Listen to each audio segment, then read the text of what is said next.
Good morning to all. Welcome. ഇന്നലെ ഇന്ത്യയും പാകിസ്ഥാനും തമ്മിൽ നടന്ന ഏഷ്യ കപ്പ് ഫൈനൽ ക്രിക്കറ്റിൽ ഇന്ത്യ ജേതാക്കളായിട്ടുണ്ട്. കൺഗ്രാറ്റുലേഷൻ. പാകിസ്ഥാൻ ഒരു ഘട്ടത്തിൽ 11 ഓവറിൽ 100 കടന്നതാണ്. പക്ഷേ ഒരു 46 റണ്ണെടുക്കും മുമ്പ് അടുത്ത 9 വിക്കറ്റ് നഷ്ടപ്പെട്ടു. 146 റണ്ണിൽ ഓൾ ഔട്ടായി. ഇന്ത്യ 19.4 ഓവറിൽ 150 റണ്ണടിച്ച് വിജയിച്ചു.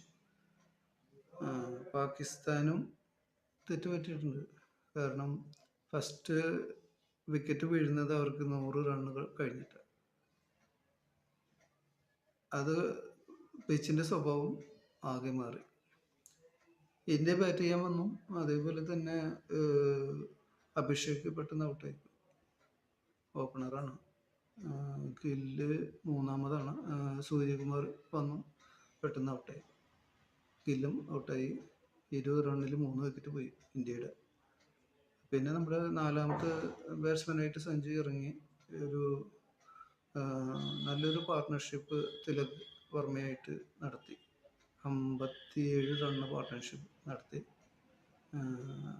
സഞ്ജു ഒരു 21 ബോളിൽ നിന്ന് 2 ഫോറും 1 സിക്സും. കുറച്ച് റണ്ണ് ഉള്ളൂ കേട്ടോ. എന്നാലും അതിമനോഹരമായ കൂട്ടുകെട്ടുണ്ടാക്കി. അതാണ് അതിൻ്റെ ഒരു പ്രത്യേകത. 2020 എല്ലാ ബോളും 6 അടിക്കാൻ പറ്റില്ല, എല്ലാ ബോളും 4 അടിക്കാൻ പറ്റില്ല. സിംഗിളും കൂടി അടിച്ച് കളിക്കാവുന്ന ഒരു കളിക്കാരൻ കൂടി വേണം. അത് നല്ല രീതിയിൽ സഞ്ജു കാണിച്ചു കൊടുത്തു. ഒരു നല്ലൊരു കൂട്ടുകെട്ടുണ്ടാക്കി. തിലക് വർമ്മയാവട്ടെ അതിമനോഹരമായ ഇന്നിങ്സ് കാഴ്ചവെച്ചു. 53 ബോളിൽ നിന്ന് 69 റണ്ണടിച്ച് ആൾ തകർത്തു. പിന്നെ സഞ്ജു 77 റണ്ണിൽ ഔട്ടായിപ്പോയി. 77ാമത്തെ റണ്ണിൽ പുറകെ വന്നത് നമ്മുടെ ശിവം ദുബെ. അതിമനോഹരമായിട്ട് ആളും കളിച്ചു കേട്ടോ. 33 റണ്ണടിച്ചു. 2 സിക്സും 2 ഫോറും. അങ്ങനെ ഇന്ത്യ ജേതാക്കളായി.